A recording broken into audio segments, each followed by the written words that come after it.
Hello, hello, hello. G'day, Jam Jazz. How are you? Yeah, I'm very good. I'm Well, very good. ask me, Beautiful. ask me why I use the term Jam Jazz.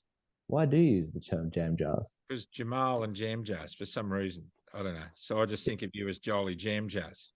A lot of people are funny about the last name Jamal. Like whenever I'm in public, they're like, "Is that your first name or your last name?" And I'm like, "My last name." They always think it's a black person's name when I said that. Anyway, that's not why we're here. We're, we're here to we're here to have a nice discussion. It's Are you very going to cry rare. today? Are you going to cry today? Look, I will never rule it out. I will never say never. It depends if you're going to sing today, I guess. Well, Um, the first time we spoke, you cried, and you remind me every now and then. You know what? I've got a story about that. Actually, I have a story about that. We'll talk about it later.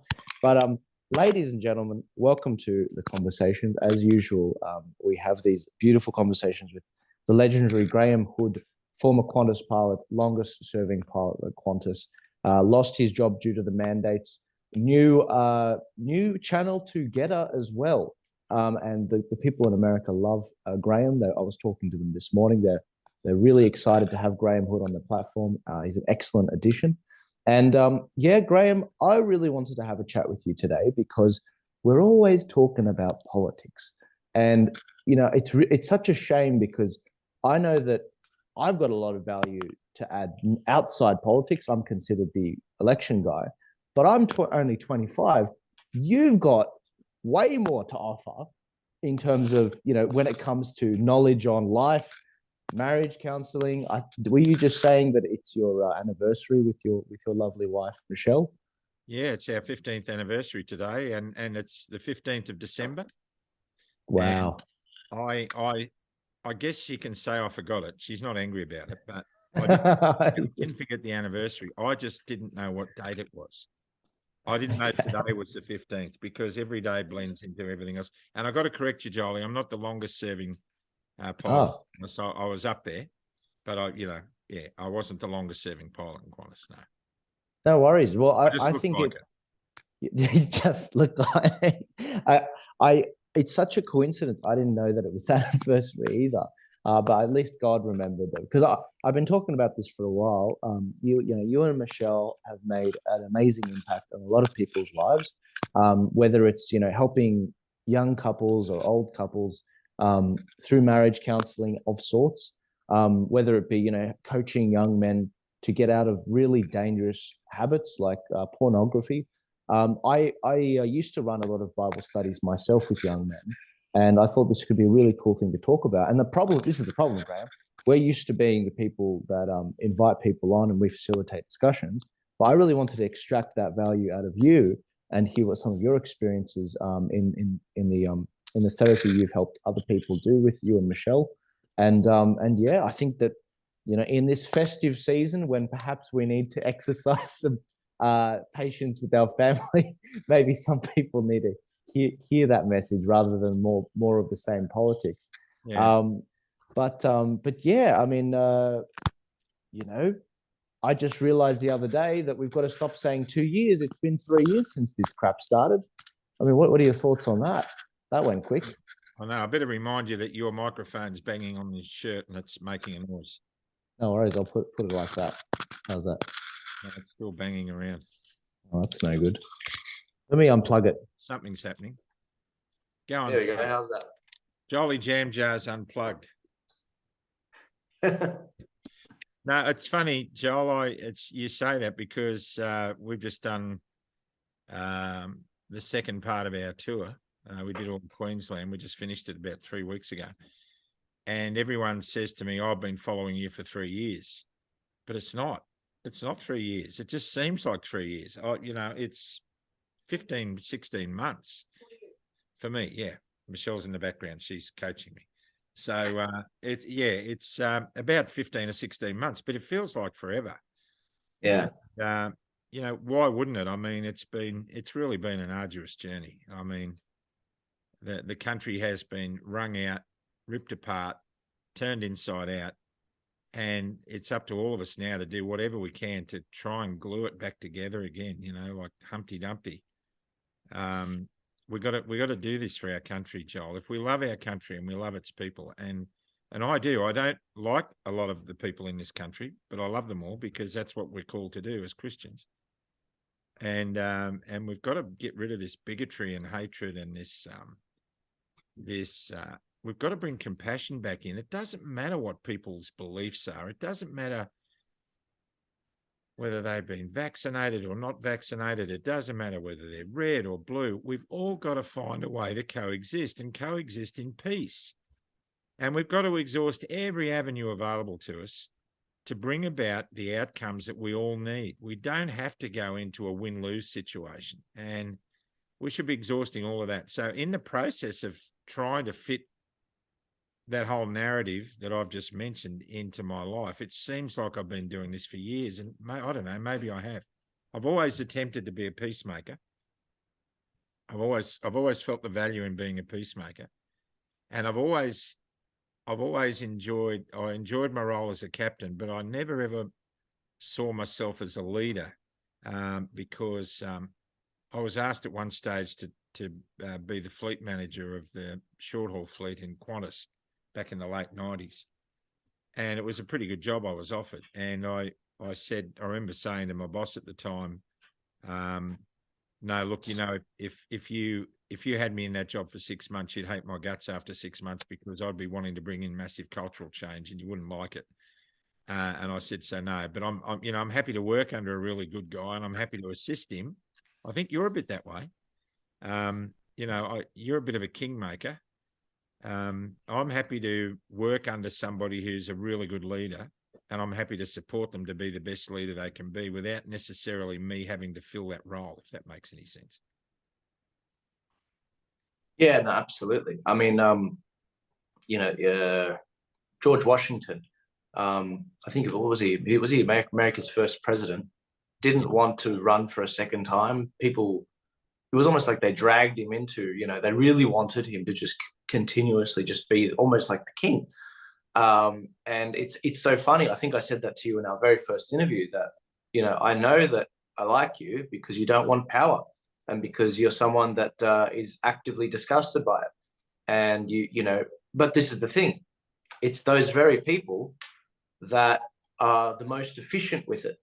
And they're like, okay, I'm going to get in and out, get the job done, and then I'm done. I'm going to go fishing or something, which is both appealing to both of us. Yeah. Let's do that one day, Joel.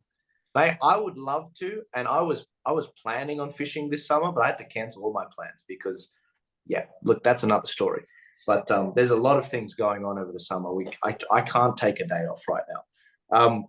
But when it comes to leaders and kingmakers, yeah, I agree. I prefer playing the support role.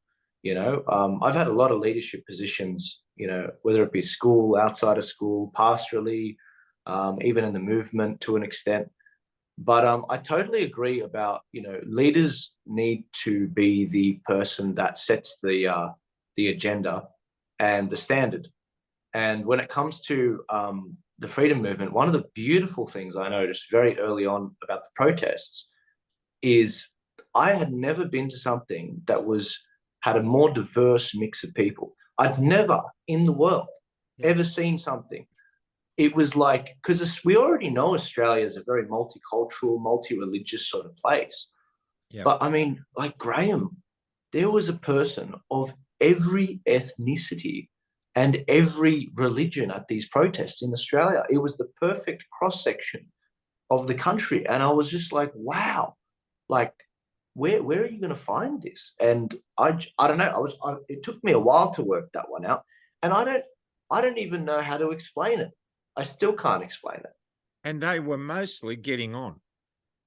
They were getting on really well. I mean, it was infectious to be in the crowd. And I can say that to you because I got the Delta variant from you because I hugged you at the Sydney rally.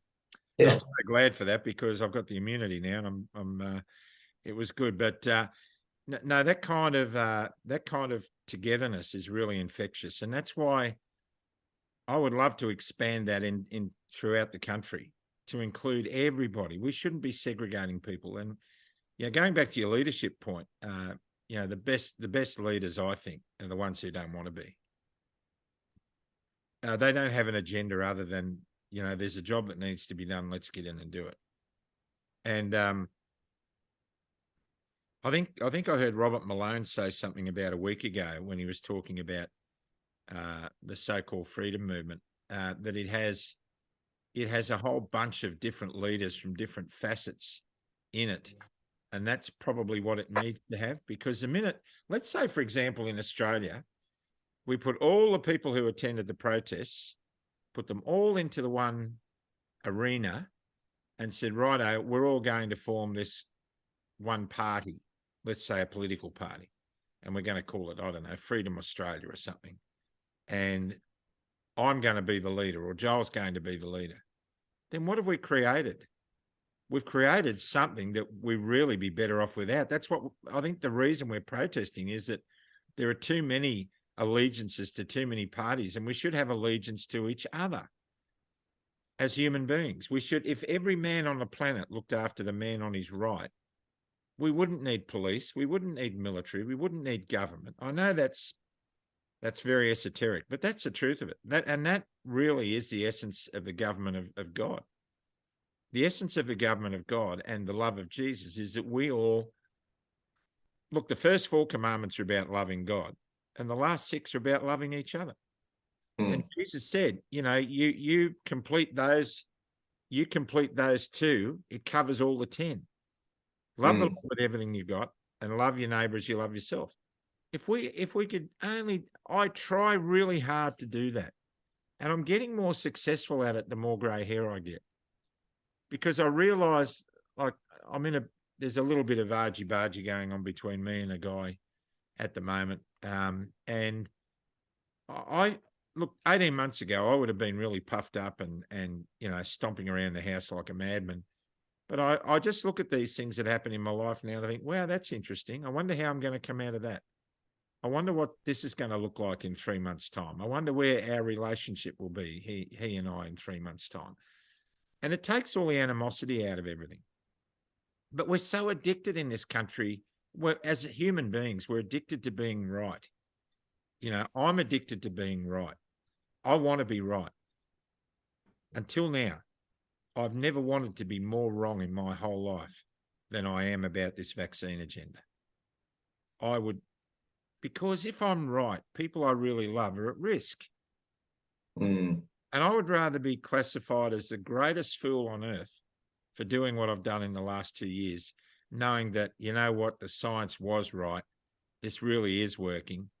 And some of my family members who've been vaccinated are going to be okay.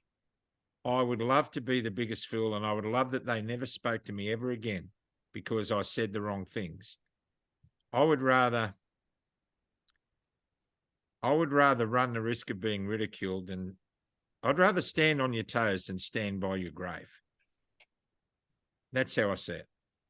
And that's what I think a lot of us are doing now. A lot of us are taking huge risks, relational risks, personal risks. And we're coming into the season of festivity and love and joy and peace and harmony. And we know a lot of people are going to be very lonely this Christmas, as they have for the last 2 or 3. Look, Christmas is a very lonely time for a lot of people. I'm certain Michelle and I are going to spend our Christmas day alone, just the 2 of us. But at the end of the day, this is so easily put to bed. It's so easily put to bed if we just love each other and cut each other a bit of slack. Get rid of these expectations that bind us to our desire to be right. I have less expectations in life now than I ever did, and I'm much freer for it. Yeah, I gave a few speeches in the last few months, and I finished a lot of the speeches by saying to people, I'm sorry that your holidays will never be the same again. Whether that's because you've lost people because they've died, or whether it's because, family turned on family, brother against brother, mother against daughter sort of thing, like in the Bible, because of the events. I really started saying that a lot recently because, you know, it sort of dawned on me. I'm really opening up here. It sort of dawned on me a couple weeks ago as it started to really get hot in Sydney that I will never have the same summers again. Every summer for the last 10 years, me and my dad and our family, especially the guys, we'd go fishing. We'd go up the coast and we'd drive on the in our 4-wheel drives. We'd drive on the beach. We'd pick a spot. We'd fish. We'd look for the gutters.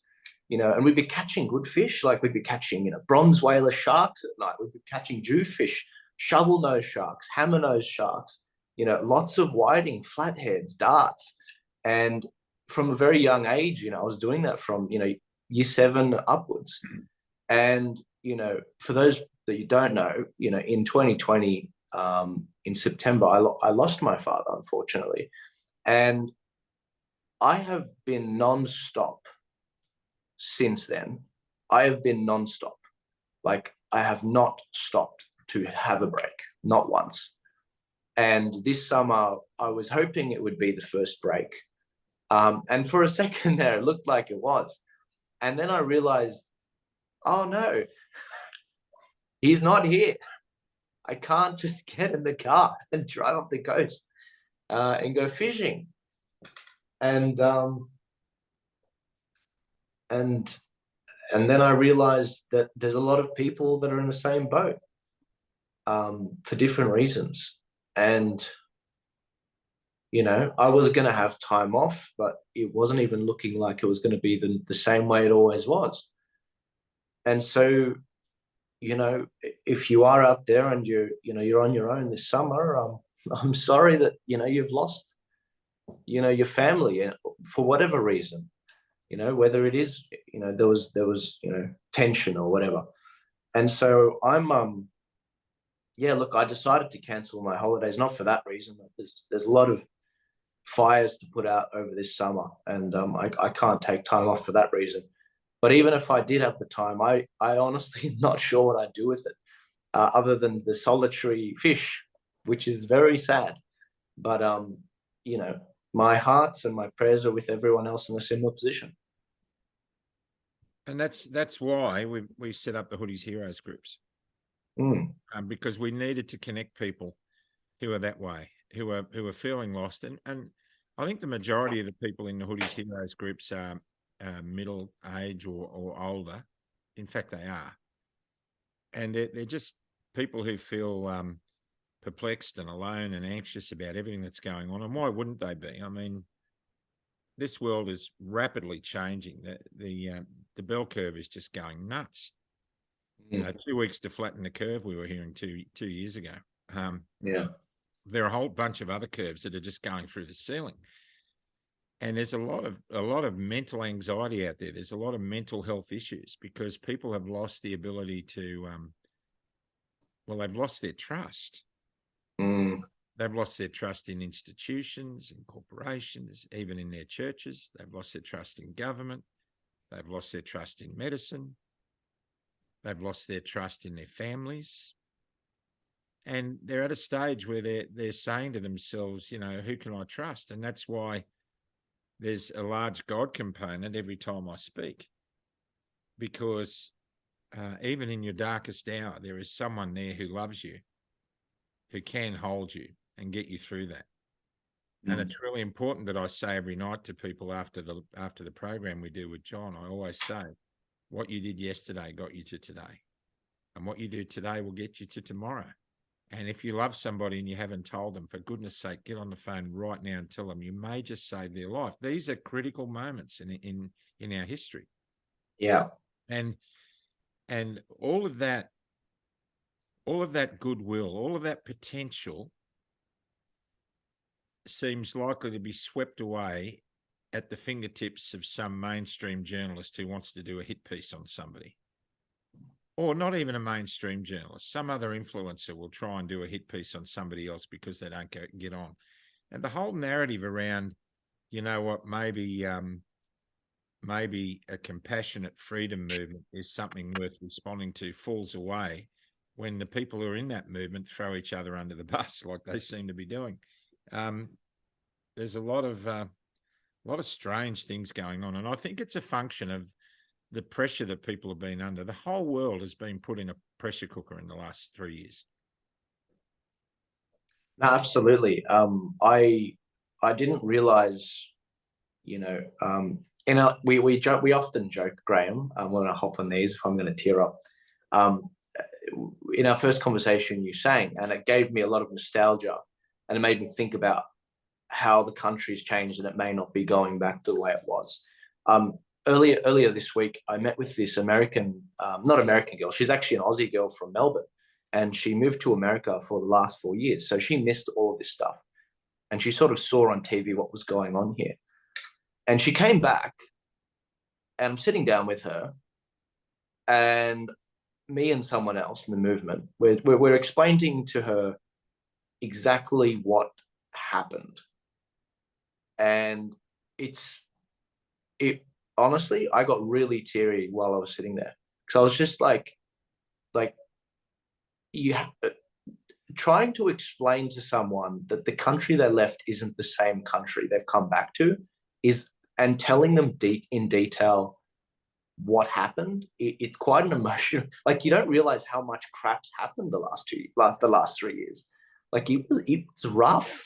Like, people are traumatized. Even I had only a relatively light brush with police, but even now I'm still relatively slow to adjust with police. But there's a lot of good people out there in the force as well.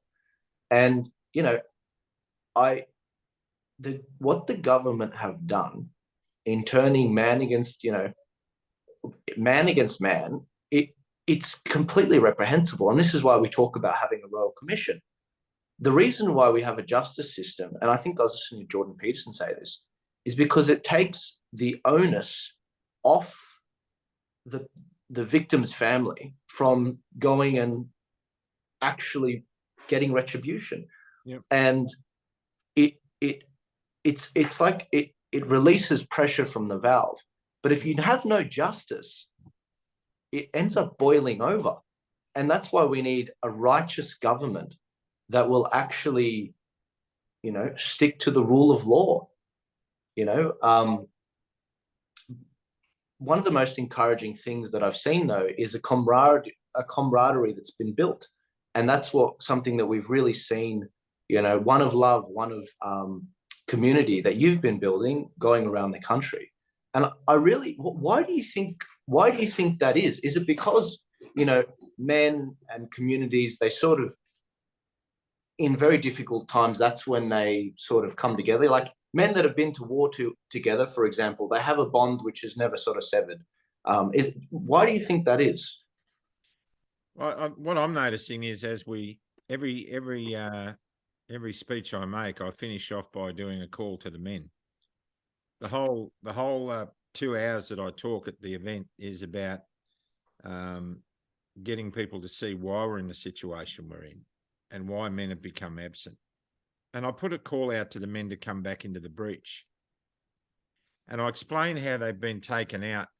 They were taken out by so many different factors, but mainly it started back in the first industrial revolution, when the men were taken out of the villages and towns where they were mentoring and raising good boys to be good men. And they were thrust into the mines and the foundries to build this first industrial revolution. And in order to keep that fire burning, a war had to be created, and World War I happened. And, 10 million men went to war and never came back. And those boys that were left behind were broken. And the men who came back were shattered. They couldn't even raise a tomato bush, let alone raise a broken boy into a good man. And so and then political correctness has stepped in, and we've had 2 wars, 2 major wars, and we've had all these other wars. So there's been this perpetual shattering of men and who they are. And as a result, there's been no one to guide and lead us. There's been no one to take us on that journey from boyhood to manhood. There's been no one to tick the box and say to us, you've got everything. You've got the best of who I am as your father, to kick you off. and get you started. You will be a good man. And when a boy can be told that by either his father or a group of men that he loves and trusts, it elevates him to the next level of manhood. And we haven't had that in Australia. We haven't had that in the world, in most countries of the world, for so long. And I explain that that's why men are absent. I explain in the talks that that's why the suicide rate for men is 4 times higher than women. I explain that that's why our domestic violence rates have gone through the roof. That's why our single parent family rates have gone through the roof. And you can see women and men shuffling in their seats when I start talking like this. And I explain to them too that women have had to fill the breach because the men have been left without a rudder. And if we get it right, if we really get it right as men in Australia, and we stand in honour and integrity, with compassion, we create something, we create an environment where women and children flourish in safety. But to do that, we need to redefine the word hero, because a boy needs to achieve hero somewhere in his life. He needs to go, wow, what I just did, it was heroic. But in Australia, we've grown up to be told that to be a hero is to be a good spin bowler who gets laid a lot and can handle his grog. And even Shane Warne admitted in his last mainstream media interview, which was very powerful. He was a man who was explaining that, you know what, I'm not everything I'm cracked up to be. And he spent the last 15 years apologising to his children. But we elevated him as a hero, and I don't think he was ever really comfortable with that. And we elevate the rugby league captain who scores the winning try in a grand final and then drunk at the leagues club that night in celebration glasses his wife or girlfriend because he thought she made a pass at one of his teammates. A week later, she's got 30 stitches in her face, but he's still a hero because he scored the winning try in the grand final. So I get people to see that we need to redefine those values. For me, a hero is someone who does a menial job every day of the week that he can't stand for 30 years, but smiles every day when he comes home because what his best efforts are educating and feeding his children. That's a real hero, but we don't elevate them in our society. And when I say to men, you have that within you, but the only way you'll ever be able to rise to that is to have honor and integrity. Because a man without honor and integrity is an empty vessel, and an empty vessel can never be a hero. And so we've got to redefine that. And then I say to them, are you ready to step back into the breach? Because we need you. We need you to lessen the domestic violence. We need you to lessen the male suicide rate. We need you to lessen the single parent family rate. We need you to be in responsibility again. And men have been told for decades now with this society the way it is that they can't be trusted and they're all bastards. Yeah. And now with wokeness, we're not even allowed to identify our gender in any fashion at all. And the left needs to understand that they are destroying the psyche of the entire planet by doing this. They are throwing the baby out with the bathwater. Yeah. The reason most people say that they don't believe in God is because they don't like religion. The reason that we have a society where we're not allowed to refer to gender is because men and women have done a lot of stupid things because they've never been finished. And mainly men have never actually been finished. It's like if the recipe for a good man required the ingredients to be roasted in the oven for an hour and a half, most men have been taken out in an hour. It look like we're done on the outside, but when you put the skewer in, we collapse. We're victims of that. Now, it's not our fault. And this is what I get men to see. And then at the very end of a fairly complex talk about why we're where we're at and what we can do about it, I call them to come and stand in the breach with me. Come up to the stage and stand with me. 95%, 100% of the men at every engagement I've been at have all stood up, wet-faced. And their wives and the women that are left in the audience stand and give them a standing ovation. And what we're doing is I'm trying desperately to rebuild manhood, because without properly identifiable manhood, the family unit has collapsed, and with that goes community. And evil knows that the best way to destroy a community or a nation is to destroy its families, the family unit. And the best way to do that is to take out the men. And when I explain that, now, in this climate that we're in at the moment, in this last few days, anyone who witnessed me calling the men out would say, oh, this guy's trying to build a militia. You know what I mean? It's like nothing could be further from the truth. I say at every gathering, the real measure of a man is not how often he draws his sword, Joel. It's how often he chooses not to. Yeah, that's right. He has the power to destroy, but he chooses not to because he's seeking other alternatives. And a lot of people have said to me, what are we going to do if China invades Australia? I think it highly unlikely. But anyway, what are we going to do? Where are the men going to come from? And I asked myself the same question. I mean, where are they going to come from? What are they going to do? Yeah. And so exactly. I think in many ways, this last 2 or 3 years has provided us with a reason to get our spirit back. And I think if we miss that opportunity, we will regret it for the rest of our days. Now is the time. We're being shown a glowing example of why we need to be better men, why we need to be stronger and better communities, and why we need to love each other. This all goes away if we just love each other. Colin Powell said it. The best way to destroy your enemy is to make him your friend. It's so true. I mean, when a guy says to me, when a guy has a go at me, the first thing I think of is, wow, what kind of pain is that guy going through that I don't know about? I don't like your behavior right now, but you know what? I think your behavior is driven by a pain that I can't see. And all you need is for me to love you in order to soothe that pain. And I've demonstrated it. I had a guy in church years ago who was doing everything he could on a gossip circle to destroy me for various reasons. We were running a recovery ministry in the church, and this guy was going to it for a while, and he was really achieving some great gains with it. And his family were encouraging him, but it got to the part where it was too hard for him to continue and he didn't want to go. So he thought the best way to get out of going without losing face was to destroy the ministry. And the best way to do that was to destroy me. And so he started a campaign against me, which was horrible. It was really horrible. And I got really angry.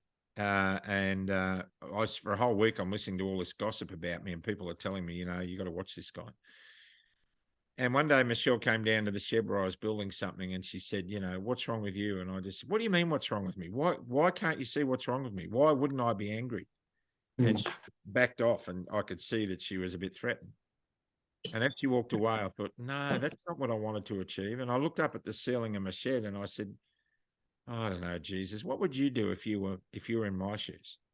It was just a simple throwaway line. And then I thought, what would he do?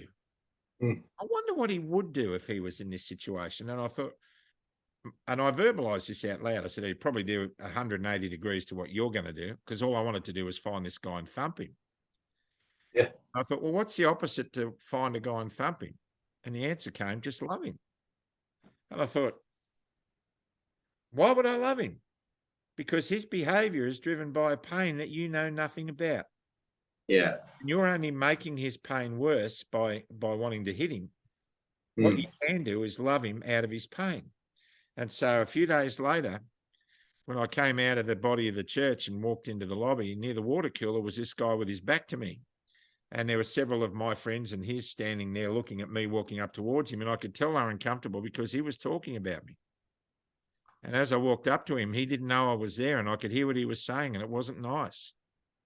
And I put my hand on his shoulder, and he looked at me and he said, what do you want? I said, how are you? And he said, what do you mean, how am I? I said, look, I feel really impressed to tell you something, John. He said, what is it? And I looked him straight in the eye and I said, I love you.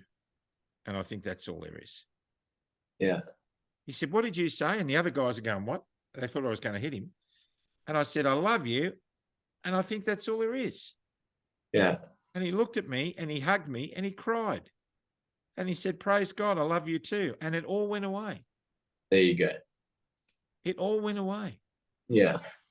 grace and evil can't live in the same house, and evil's always the first to leave. Mm. Anyway. It reminds me of that verse, and this is what I'm sort of doing in the background. Proverbs 25, verse 21 to 22. If your enemy is hungry, give him food to eat. If he's thirsty, give him water to drink. In doing this, you will heap burning coals on his head, and the Lord will reward you. And I think there's another verse that comes to mind. Yeah, this is from Paul, Romans 12:20. On the contrary, if you oh no, it's the same thing. It's just quoting the Proverbs. Yeah, it's disarming when you're loving, because it's like, I don't know what to do with this, and I've definitely had that before where I've screwed up, and someone's been loving towards me, and I'm like, crap, I messed up, and it's like, I don't know what to do with it. Yeah, I totally agree. So what do you do with it? I'm trying to recall an example, a specific example, but I mean, what can you do with it? It's literally like, just love them back. Actually, you know what? I do remember what I did. I came clean. I said, I'm sorry. And I try to explain what was going through my head and what my motivations were. And it always ended up in, I love you as my Christian brother. Thank you for pulling me up on this and making me a better person. But like when you love someone, and when someone says they love you, it's like, what are you going to do with? There's only so many things you can do with that, and it's like, oh, okay, now we're growing together. That's really cool. Now we're building a community. There's very few things worth losing your crap over. There's a saying, I don't know where it comes from, where it says you can tell the size of a man by the size of the thing that annoys him. And that always stood out to me, because it's like, are you a small man? Are you going to get upset because, I don't know, the barista used lactose-free milk instead of full cream milk? Or, or is it does it take something a bit bigger than that to upset you? I must be a big man. What's that? I must be a big man. Yeah. Because what really annoys me is Big Pharma. That's huge. That's massive, Greg. I must be a massive man. Huge. Oh, that's a good one. I think, you were saying before that men, if you want to break the family unit down, go after the men. And I totally agree with that. My dad, he used to run the Sydney Institute for Christian Studies, which is a sort of interdenominational Bible study group. And he often talked about how men were like the spiritual heads of the family. It's almost like an umbrella. And if the man's solid and, he offers this protection to his family beneath him, the wife, she's not the head of the household, but she is the head of the home. She makes the home. She's the hospitable one. And the problem is when men are not men, and I'm curious to hear what your thoughts on this, because I'm sure you came across this a lot with Michelle, wherever you guys were counseling. When a man refuses to step into his masculine, not just aggressive, he's masculine, and be a leader, and be loving, compassionate, but also sheath his sword, but also have a sword. When he steps into his masculine, the wife doesn't have to step into her masculine, and then the wife can be the feminine, and it's beautiful for everyone. Is that like something that you guys see come up a lot? Because I've certainly seen it a lot around me. Could that be us being what we were designed to be that we're no longer allowed to talk about? I mean, when I say, I used to say very, very gingerly, let's be honest, men were designed to hunt, gather, and protect, and women were designed to mother and nurture.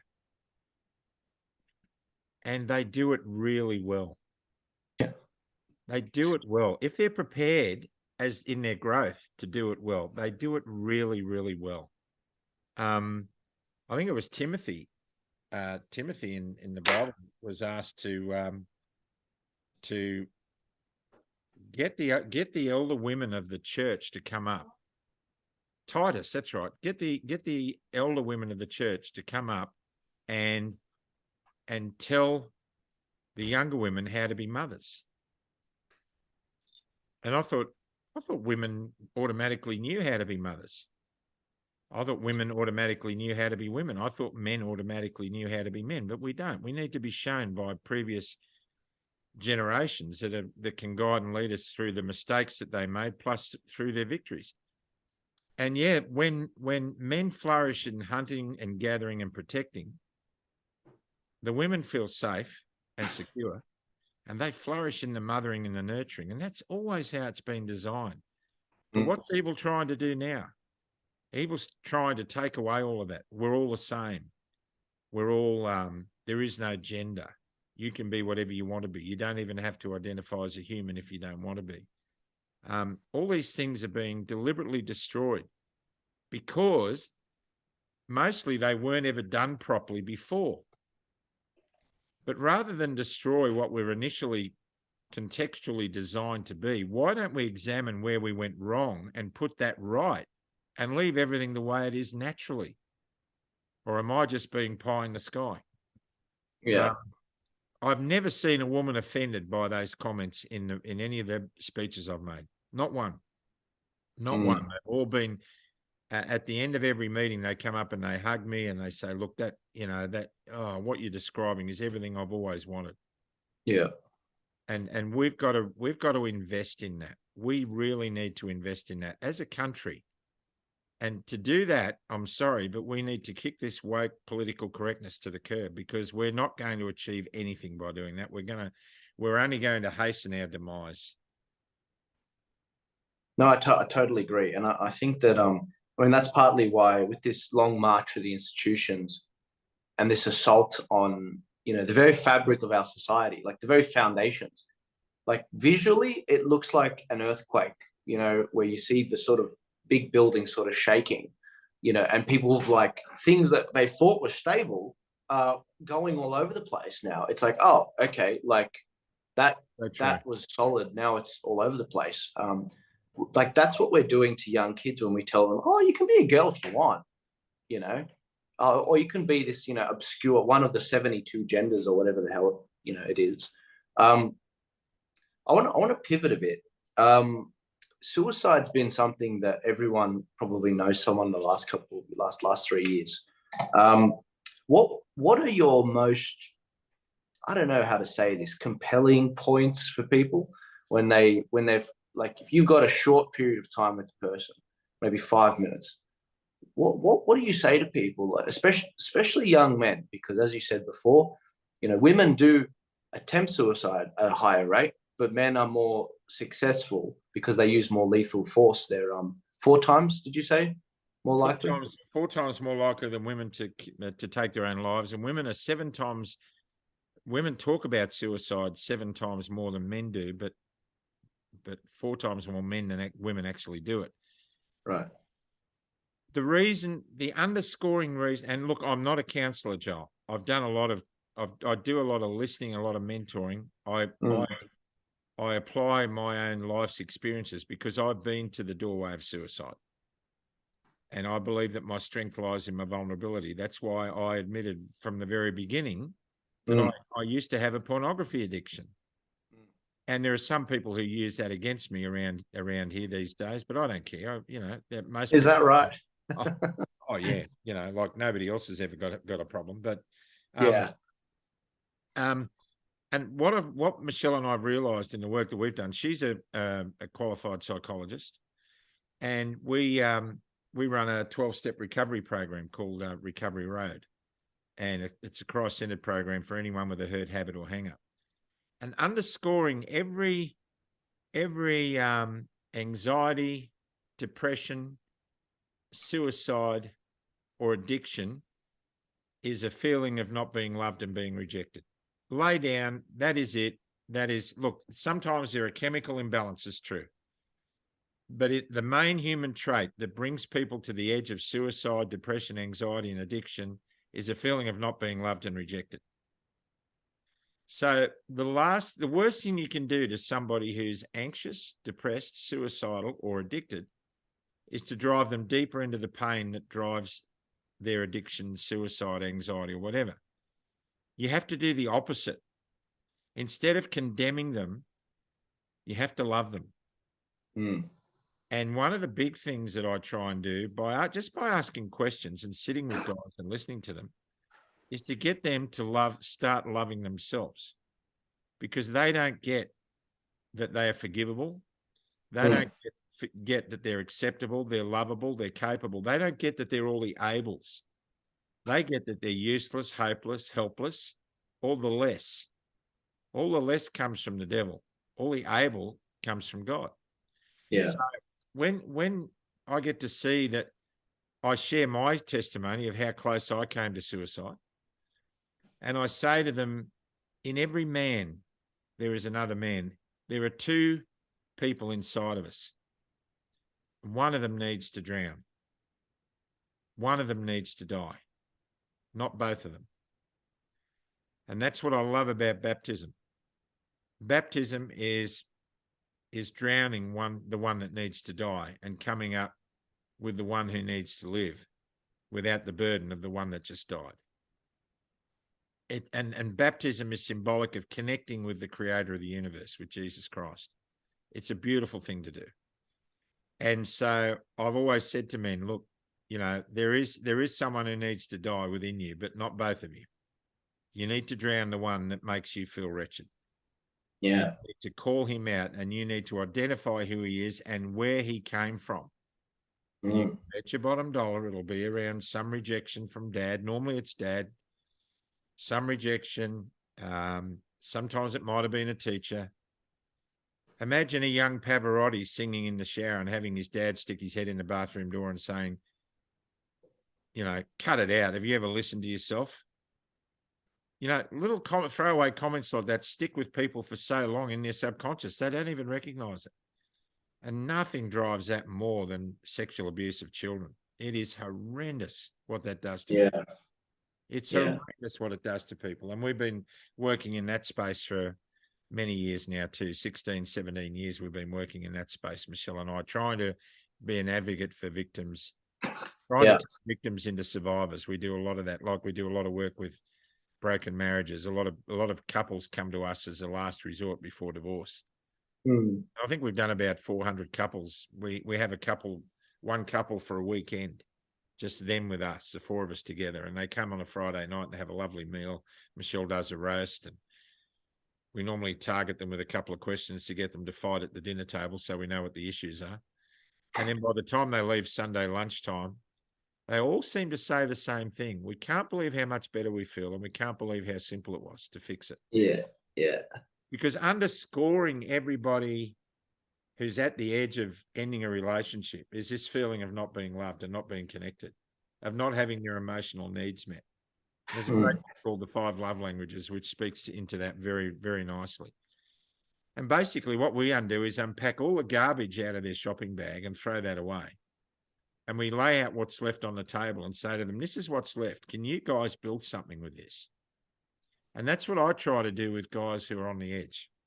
I try and show them that, what have you got that you can work with? What have you got that you can turn into victory? And you just love them, and you cry with them, and you listen to them while they cry, and you just love them.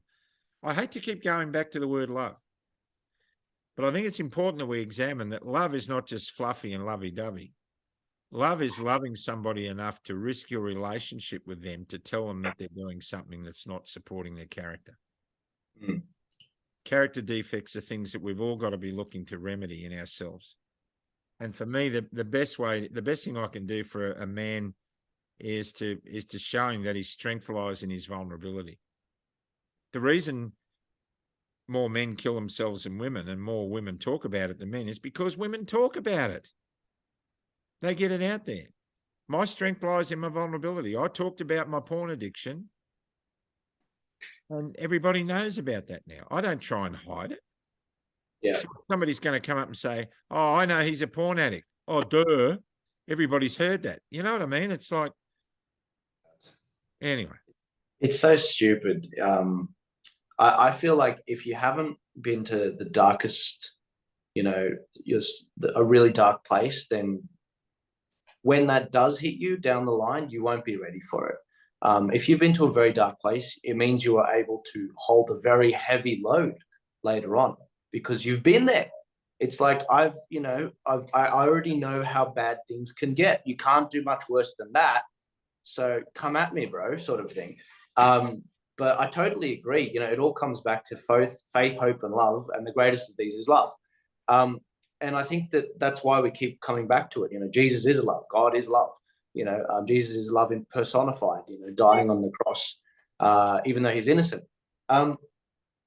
Yeah. Look, so you would approach it from the angle of this is my testimony, and you would connect with someone on that level. See, that is quite funny because it's like not funny. It's interesting because it's like that's what you do with your speeches. All the great speeches in history, they're all done where the speaker connects with the audience, especially, and does it in a way that they can connect with the audience. I mean, there's no other way to say it, to not be on the same level, but just connect.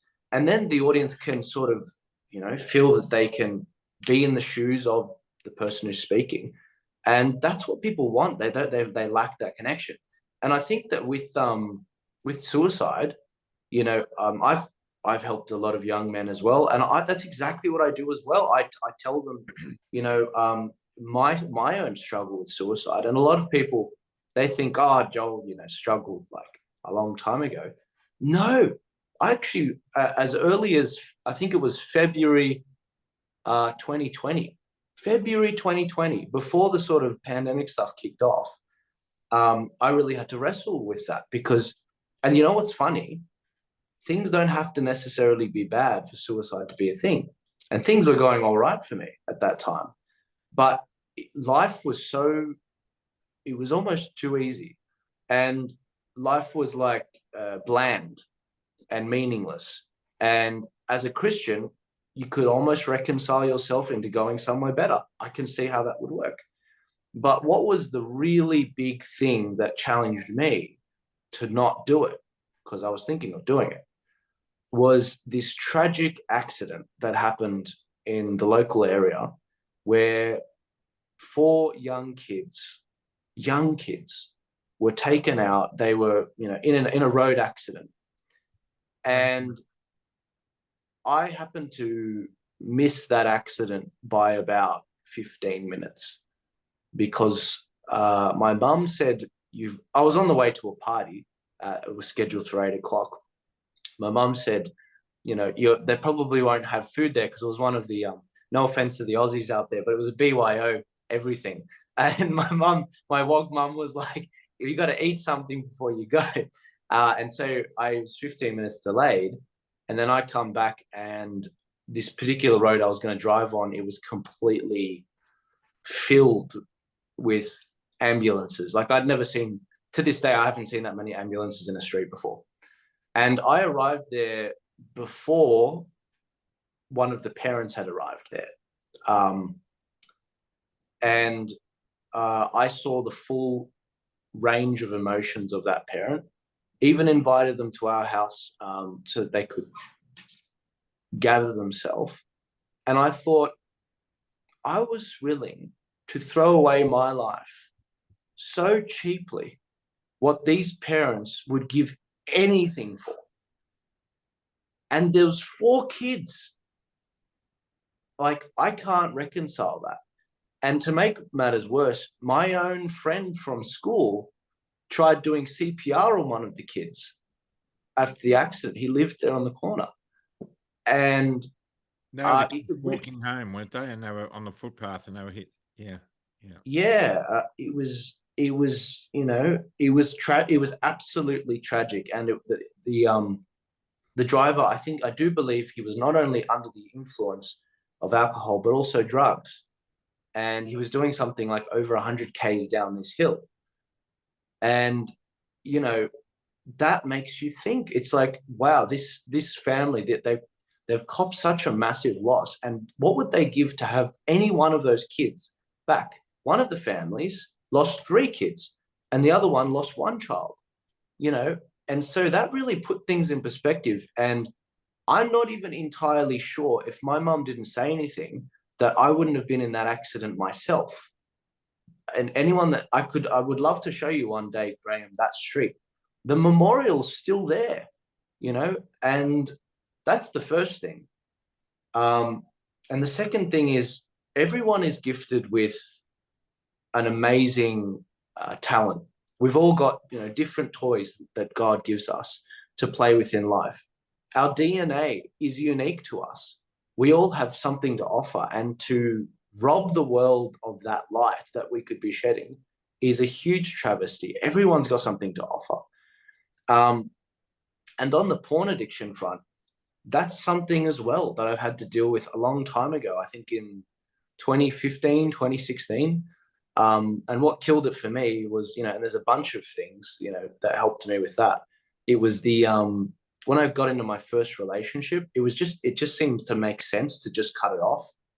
But also when you're looking at the porn and seeing the women, some of these people aren't alive still, guys. Some of them have passed away. That's messed up. And the other part is, what if that was your sister or your mum or your cousin or you're not like this, like, it's okay, this is not healthy, this is not normal. And this is actually, if you were a selfish bastard and you just wanted to be a very productive person and work hard and play hard and, you know, achieve goals in the workforce, for example, in your career, this is actually one of the worst things you could be doing. Like, it absolutely decimates your drive, not only for a relationship, but even in your work. So even you could rationalize it from a purely selfish perspective as well. This is actually bad for your biology. And so I've had a lot of fun over the years coaching young men and showing them that this is a real problem. And I'm just curious, it sounds like, you know, in a completely roundabout way, we've both sort of done that from calling on our own experience with people, because you can't really debate a person's experience and they sort of connect with you on it. And that's why testimony is so important. You can't beat testimony. You know, what has Jesus done for me? And you know, if people went to church and heard testimony every weekend, you know, every Saturday or Sunday, whenever they worship, more people would be going to church instead of being preached at from the pulpit. And that's what's great about seeing people come through the 12-step movement, is listening to their testimony. There's going to be a lot of testimony out there soon. A lot of people are really opening up now. It's incredible. Yeah, and I think that, you know, this community that we've sort of built, this camaraderie we've built between people that have been in very tough times, you know, they have connected with people they never would have connected with unless the bad things had happened. Yeah, you know, one of the interesting things about calling the men up at the meetings, you know, some of them say, all right, you've called us up, now what do we do? And I've started saying at some of these gatherings, now this is part of what being a man is. You guys need to get together and work that out. You have to. We can't be led around. You can't wait for somebody to lead you down the process. Now, there are some guys who feel really let down because I can't be there to take them on that journey. I can't. I physically cannot do it. You know, there are several guys who are saying, well, you know, we thought you were going to start. I did start something. I got you to recognize what you need to do. A part of this journey. Nobody showed me what to do. I had to work it out for myself. And in the absence of good men and good mentors, that's what we need to do. But the first thing they need to do is, now you've identified yourselves to each other, get together and start having a conversation. I mean, that's the start. Yeah. And that, it gets back to expectations again. So there's one person that I'm, you know, that's not happy with me at the moment. He's used several words like coward and coward. He's called me a coward, and he's called me immature. Right. And it's because he's had an expectation of me that I haven't physically been able to meet. And I have to let that go. I understand where it comes from. Yeah. But you never actually complete the journey unless you realize that you've taken the large majority of those steps yourself. You know, and maybe a lot of people end up in the situation they find themselves in because they're looking for other people to carry them.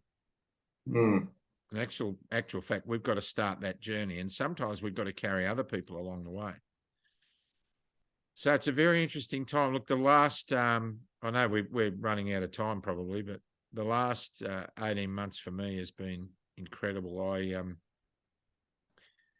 I have had to virtually every day ask myself why I'm here. And, you know, I had to be prepared. If people saw me at a rally and said to me, okay, what are you here for? And you helped me with this. You helped me with this at the very beginning. Identify what is your purpose for doing what you're doing. And I've had to I've had to recenter around those things every day. And I've said it to mainstream media when they've said, what are you doing here? I have 5 basic things. You know what they are. Open the borders. We're one country, not 7. End the mandates. Allow parents to protect their children and make their decisions for their children. Get everyone their jobs back. And we want a royal commission because the way this has all been handled is reprehensible. Mm. Is it reprehensible to the point of view that people need to be punished for it? Who knows? The first thing we've got to do, and that's what a royal commission may do, is identify why the accident happened and what do we need to do to prevent it from happening again. That's it. And there are a lot of people like Nick Coatsworth and that's saying now, oh, we shouldn't be talking about punishing Anthony Fauci and all this kind of thing. Look, punishment's something for other people. The main thing we've got to do is get all the censored people with the knowledge and the science back in and have a debate. It would be so good if you put the Nick Coatsworths with the Peter McCullers and leave them alone and let them sit down and work through the science that they have and share it and come up with a consensus. That's what science is all about. Mm. So they're the 5 reasons that I used. There's another one I've come up with, and that is I'm unashamedly I'm a reluctant evangelist. I believe that a lot of this stuff goes away when we start accepting Jesus Christ. Just starting that journey makes a lot of this stuff come together. And so I'm happily doing that. And I think that's the main purpose, to the extent that we're going to start an online church without walls in February, to take people on a very simple faith-based journey, not a religious journey, a faith-based relationship journey, to help them take baby steps to get to know who Jesus is. We're going to do that because we're being asked to. We've been flooded with requests to do it, and we're going to do it. And but the reason I'm here was that I was floating along. I was scared of the virus. I didn't want Michelle to get it because she's a severe asthmatic. I took a year off work while everyone was trying to sort out what was going on with this. I took long service leave and things like that at half pay, and I stayed off work for a year because I didn't want to bring anything home from work. I gave permission to the nursing home to give my stepmom Pfizer, and I was about to get the jab myself when Michelle said to me, have you actually looked at what's in it before you get to do this? And then I saw Scott Morrison on 2 occasions in 2 days say that we are a free country and we want people to give informed consent. We don't want them to go against their will. Yeah. We are a free country. And I thought, my Prime Minister has just told me that I need to give informed consent. And so I set about trying to get the information to be the foundation of my consent to be vaccinated. And none of the basic questions, Joel, could be answered by any health professional I went to. And even to the state where I spoke to the Qantas doctors and I spoke to the CASA doctors, the Civil Aviation Safety Authority, and I asked them the same questions. What are the long-term side effects? What are the short-term side effects? Has it been tested at high altitude? Will I be able to pass my medical every 6 months if I get it? And the answer to every one of those questions was, we don't know, but we trust the science. Well, if you don't know, then the science hasn't worked because the science hasn't convinced you because you don't know, but you trust it. I'm sorry, I'm paid a lot of money not to trust. I do risk-benefit analysis. So on that basis, I said to my company and I said to my Prime Minister by my actions, I cannot give informed consent because I have no information on which to base that consent. So please give me the time for that information to bear fruit so that I can base my consent on rational thinking and proper science. And they wouldn't give me the time. They locked me out. They threatened my job. I wasn't allowed to go to places. I wasn't allowed to cross borders to visit my grandchildren. And all I've ever done is all I wanted to do was do the right thing, but I wanted to do it based on proper information. And now, Joel, I don't feel vindicated. I feel relieved in the knowledge that I have learned, as many people who are actually looking for the answers are learning, that this procedure that we were mandated to participate in was never going to stop transmission, and it was never tested to do so. But still we have division in our country. Still there are people who are saying, what you did was shocking. We all took it in the arm to protect the elderly, and we took it in the arm for the country, and you guys chickened out. And there's all this division. And now what have we got, Joel? Now what have we got? 6 people dead in Queensland. We've got 6 people dead in Queensland. It's horrible. It is horrible. No matter what way you shake it, no matter what way you frame it, no matter why you think it happened or how you think it happened, it doesn't matter. 6 people are dead. And as a result of that, the mainstream media and certain other elements of society are calling for blood. And they're looking at anti-vaxxers, they're saying. Yep. And so in the last few days, Joel, Michelle and I, because I made bad financial decisions 20 odd years ago, we've had to try and develop a property where we're self-sufficient, where we're off the grid, to live as cheaply and as simply as we can. And that's what we're doing. Now, according to the new mainstream narrative, because we're living off grid, and because I'm a Christian, I'm probably a domestic terrorist. I now understand with great empathy how the Islamic peoples of the world have felt. Those peace-loving, beautiful Muslim people have felt every time radical extremists did something that caused them to be looked at with suspicion. We need to remember that. And we also need to remember the people who are left behind. We need to remember the pain that drove the mental anxiety to do the things that happened and why did that happen. We need to understand why those young officers were put in such a vulnerable position in the first place. Yeah. But first of all, we need to grieve. Yep. We need to grieve. I imagine my daughter being in that girl's position. And her parents at the moment are grieving that young police officer. Now, regardless of why you think it happened or what the reason it happened, we need to grieve. The country needs to grieve for the 4 officers that were killed on the freeway in Melbourne by that idiot driving the Porsche and that ice-crazed truck driver. We needed to grieve when Tynan and Eyre were massacred in Toorak in Melbourne, where I was living there then. The police stations in Melbourne were drowning in flowers. And we need to grieve for the officers who are out there who aren't thugs, which is most of them. Because they're going through a whole bunch of pain now too. Yeah. And we need to stop and grieve as a nation together and talk about the other stuff when the grieving's done. Yeah. We need to do that. Now, if your heart isn't saddened by what's happened, no matter where your allegiances are, then you need to rethink what you're doing. And I'm probably going to cop some flack for this, and maybe you will for allowing me to say it. But at the end of the day, we can't allow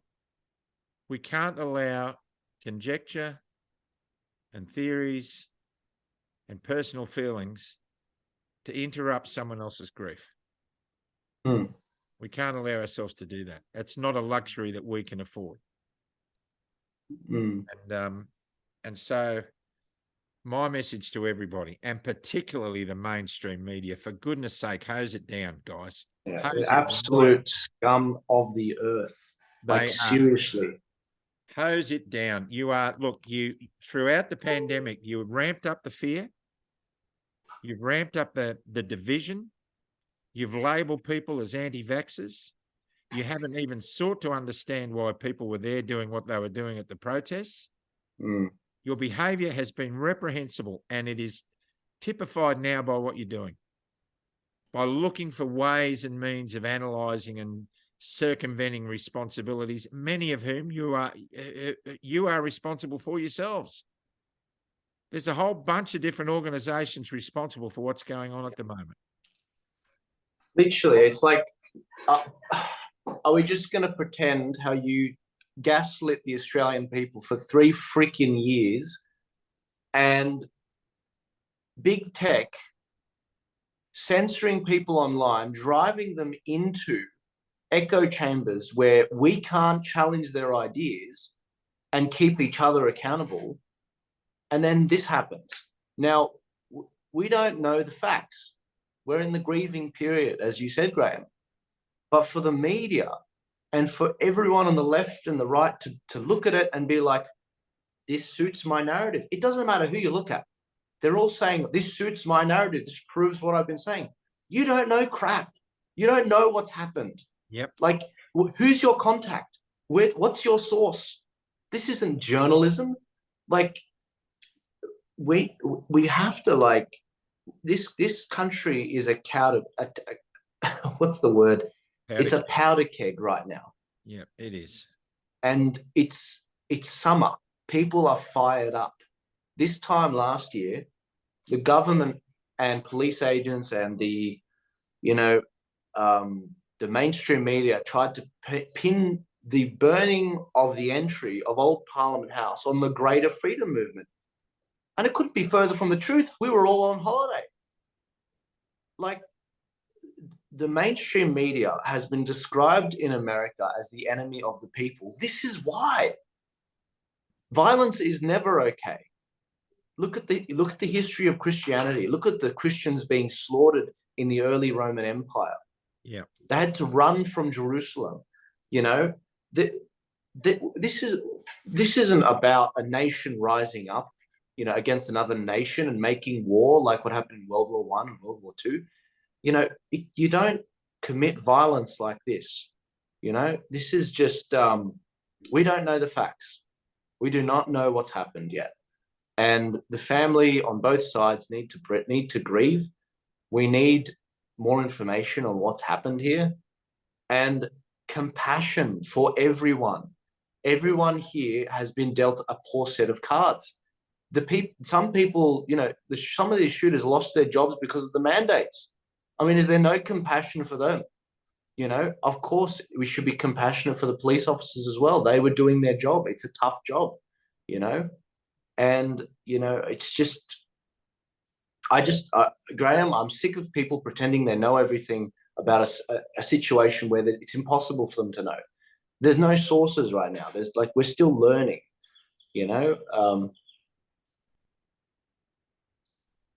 It's dangerous ground, and it breaks our hearts. And the other question I need to ask is, how many of us really need to know right now? I mean, yeah, like, really need to know. literally, and everybody needs to calm down on both sides of the fence. It's ridiculous. It's ridiculous. And headlines like God and guns. I mean, for goodness sake, who writes a headline like that? Some nut job in the mainstream media would write a headline like that. I mean, enough already. Let's just let these families grieve. And it's astonishing, Graham, because it's like, while this is all happening, I'm not trying to cry poor here, but I've had to cancel all of my holidays because of the amount of things that have come up this last week that are going on. whether it's legislation that's come up, whether it's developments in Victoria, developments in New South Wales, what's going on in South Australia. People, they just don't know what's going on. I'm stretched thin, guys. Like, and then to see that this is what makes the headlines, this is the top thing that you guys want to focus on. You know, like, we've got a lot of big challenges in 2023. Like, I haven't talked about this yet, and I don't know what your stance is yet, Graham, but I've gone to a few constitutional law experts and interviewed them on the voice to the parliament. People don't understand what this fight is about. I mean, it is the ability for the government to essentially never go to the people again with a referendum, ever. I haven't properly explained that to people yet, because I've been obviously covering the Victorian election and a bunch of other things. And so you can understand why I get a little bit frustrated and I break character when I see this is what everyone wants to focus on. Something where you've got the least amount of evidence. It's like everyone just wants to, you know, it's just, it's ridiculous. But look, but you know what? On The Voice, I heard a statesman-like speech by Jacinta Price. And that really moved me. I think, you know, we've all got to take a massive chill pill. We're racing towards ridiculous decisions on climate. We're racing towards ridiculous decisions on The Voice, on gender, on political correctness, on every issue, on finance, on the, you know, the central bank digital currency, all that sort of stuff. We've got to slow down. We've got to put the brakes on everything and just reevaluate where we're at. Let's just go into a holding pattern, function as best we can, sort all these issues out. There's too many agendas, there's too many open issues, and get it sorted in the right way without rushing headlong into a whole bunch of things we're going to want to undo in 20 years' time. Yeah. Yeah. Common sense is not very common anymore. No, it's not. You know, it's so funny, Graham. I was listening to your interview with the senators the other day, and I was so relieved listening to them. Like, obviously, I listen to this stuff all the time, but it's like, we're not meant to be doing this, Graham. We're not meant to. You're meant to be flying planes, and I'm meant to be, you know, one of the plebs on the low level of a property development company, you know, slowly trying to build myself up and get more skills. But, you know, we are where we are because people have lost trust in the establishment, whether it's health organizations, the media, politicians. And here are these stellar statesmen standing up, carrying the flag of freedom in the parliament and being our voice. And I'm just, you know, for what it's worth, I'm grateful. I'm grateful they're there. I'm grateful that they're in a major party, especially. And I'm grateful for all of our freedom senators from all the parties that are doing a stellar job. And, you know, I'm really excited for next year. And I think that, you know, I think we're going to have our Brexit moment next year, Graham, which is going to be sort of our turning point, which is quite funny. I don't think it'll be the New South Wales election, though. I think it'll end up being the voice of the parliament debate. I think we're usually divided when we go to elections. We have all our little parties and there's a lot of inefficiencies with preferencing, but a binary vote in a referendum form, I think that the establishment has become so disconnected with the people. They have no idea. I mean, I want to go next year and do interviews in Western and Southwestern Sydney and interview people and be like, what do you think about the voice to the parliament? Do you think it'll bring down your energy bills? You watch. A lot of men looking a lot like me, they're just going to laugh and say climate change is a hoax or something. They'll say we should bring nuclear in. They'll say something like that.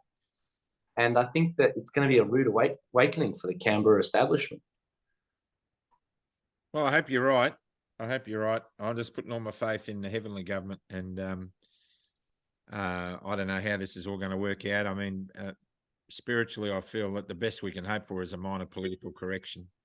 This all gets sorted when Jesus comes. And you know, in the meantime, what we got to do is just keep loving each other.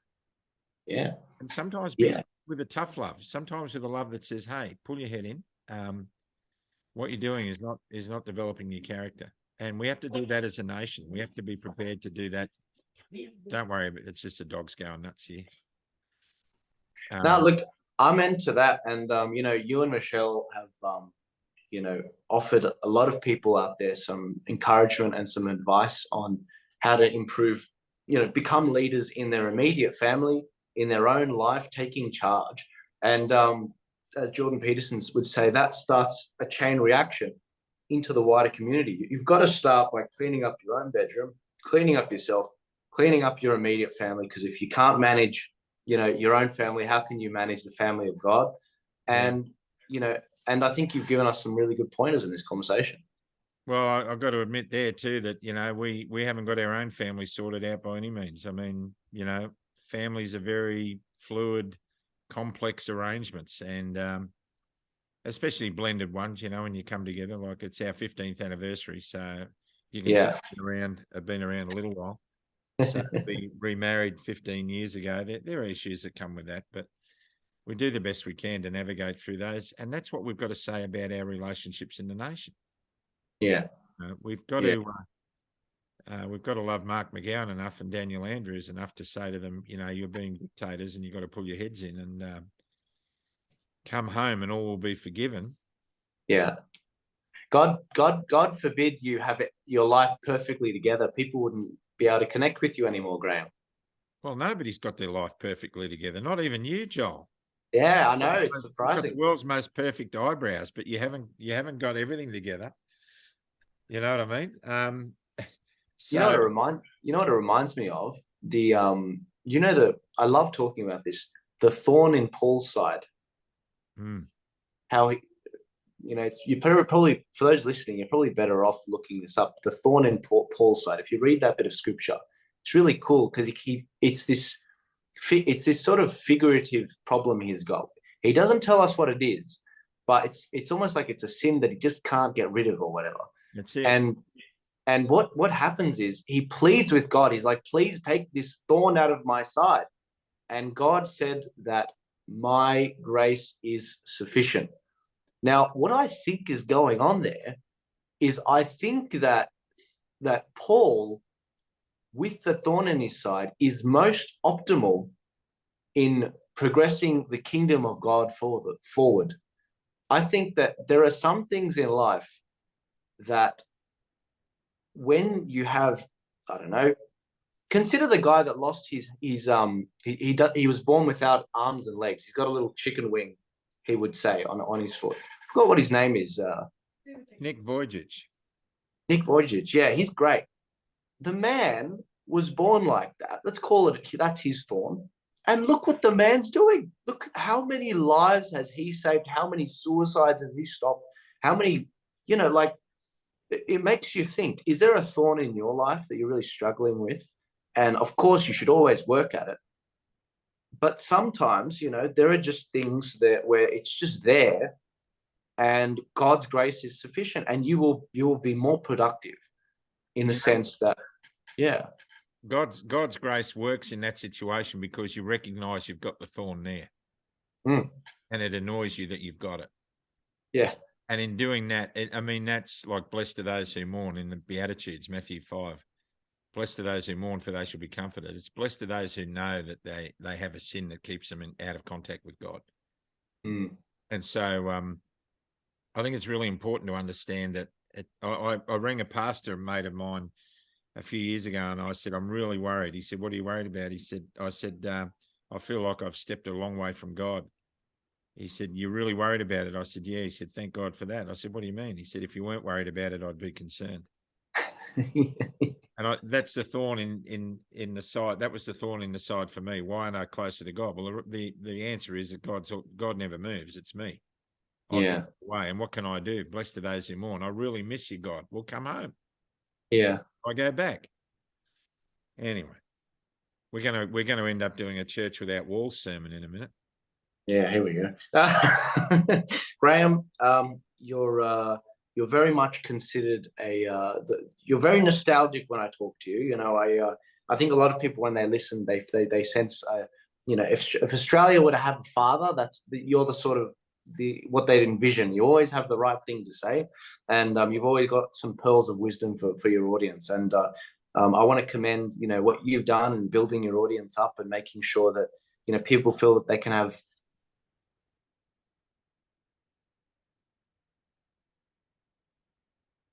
Oh, I lost him. I think he ran out of power.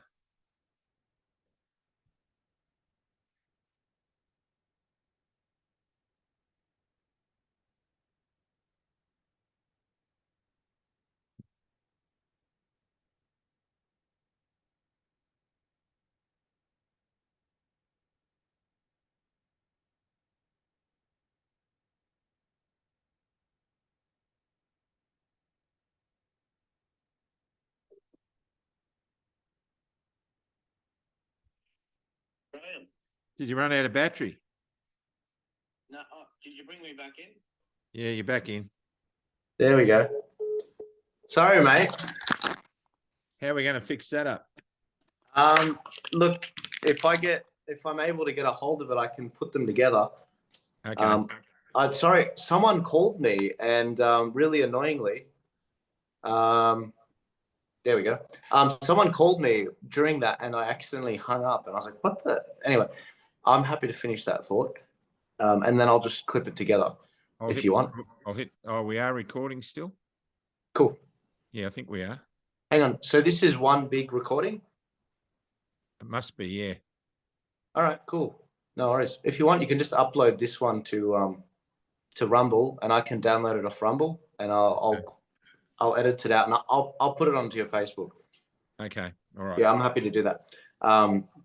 It's so funny. People listening on Rumble right now are like, "Oh, that's how it works." It's like, yeah, I help Graham, guys. He's an older fellow. I'm a younger bloke. I'm 25.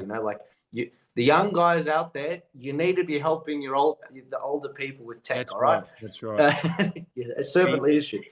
You did say that, I'm Australia's father, and thanks for the honour. But I think if you ask my daughters, my two girls, that they'd probably say they wouldn't want to wish that on Australia. Truly. I wish I had whatever wisdom I've got now 40 years ago. Yeah. I really do. Yeah.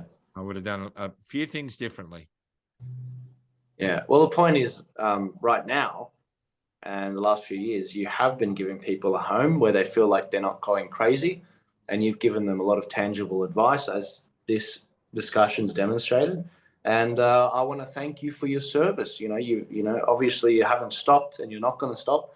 But yeah, look, even once you accomplish those things you set out to do, there are a lot of good people you've inspired that will continue the good work and go out and fight the good fight, with new goals and new challenges that come up in the future. And that's called fostering the spirit of Australia. So God bless you, Graham, and thank you so much for your time.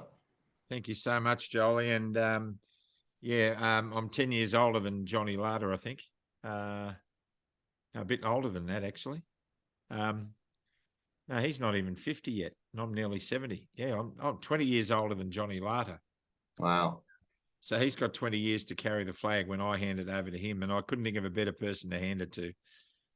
Far out. Yeah. That's incredible. He's great. He's just the most beautiful guy. Anyway, Yeah. One of the great things about this whole 18 months has been the relationship John and I have with his family as well. We have a great time together when we get together, and nothing flaps John. Nothing flaps him. Anyway, Jolie, it's been lovely talking to you, and we'll see what the new year brings us. May you all have a wonderful Christmas. If not with family, be with somebody, and don't be alone. And make sure if you can be with somebody this Christmas and give them a bit of festive cheer, open your doors up. And we just pray that the politicians